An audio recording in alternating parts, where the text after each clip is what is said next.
I never imagined I'd find myself in such a situation.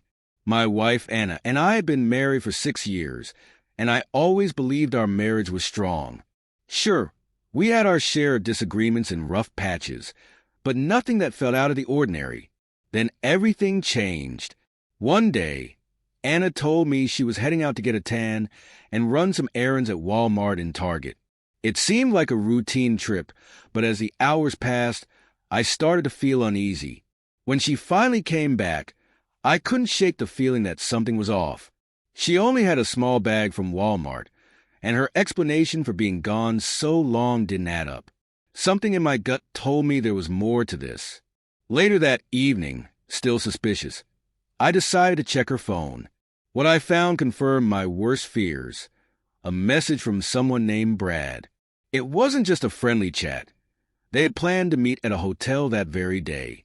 I was upset and angry. I confronted Anna right away. She was hesitant at first, but eventually she admitted the truth. Brad was an old schoolmate who had come back to town for work. He was part of a company contracted by a utility company in Illinois, working on a project involving power lines and trees.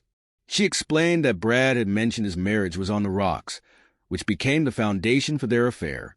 I was in shock. Everything she said felt like an excuse, a way to deflect blame.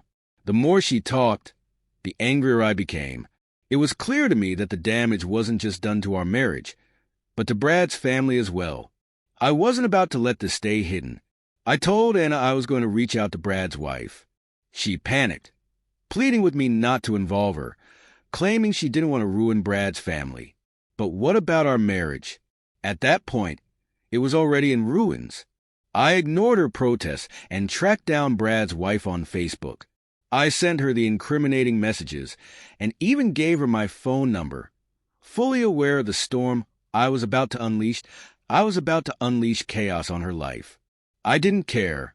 She deserved to know the truth. Her response was immediate. She called me, and the conversation was filled with tears and disbelief. She told me she had suspected something was off, but couldn't put her finger on it until now. She said she'd been trying to work things out with Brad, but hadn't been able to until now. She thanked me for telling her the truth and shared her plans. She was going to move in with her parents and take the kids with her until she could figure out what to do next. She was also going to confront Brad, but first, she needed to let her family know what was happening. I turned back to Anna and didn't hold back. I told her exactly what she had done, not only to me but to another family as well. I also asked her if she felt proud of herself for wrecking 2 families in a single day. Did she expect me to beg her to stop cheating? That wasn't going to happen. She had made her choices, and now she needed to face the consequences, just like Brad. But then, things took an unexpected turn. Brad's wife confronted him, and he had the nerve to call me. He was furious, accusing me of ruining his life, and even challenging me to a fight. The audacity! I was pretty angry, but I kept my cool. I told him that he was the one who had messed up his own life, and that he had played a part in destroying my wife's life as well. I even wished him good luck in his upcoming divorce. As the conversation got more heated, Brad started talking tough, like he could easily take me in a fight. He had no idea who I was or what I was capable of. Maybe he thought that just because my wife cheated on me, I was some kind of weakling. He was wrong.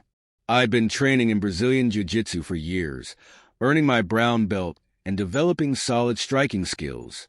My buddies and I regularly attended classes, and we practiced in my garage a few nights a week. When Brad threw down the challenge, I didn't hesitate that I told him to come on over if he really wanted to fight. After realizing that I might not win this confrontation, I still committed to giving it my all. A few days later, Brad showed up at my house, clearly ready for a showdown. As I stepped outside to meet him, I offered him one last chance to back down, but he was consumed by rage. He was in a state of mind that led him to ignore the reality of the situation. I saw an unbalanced guy who was about to get hurt.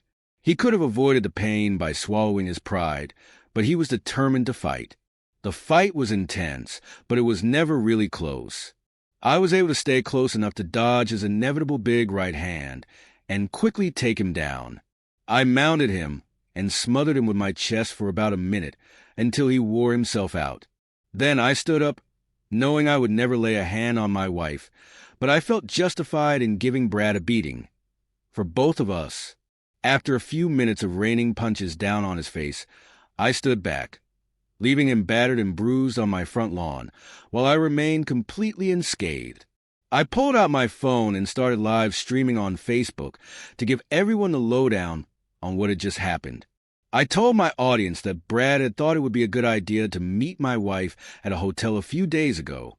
I also mentioned that I had called his wife, which was why he was there.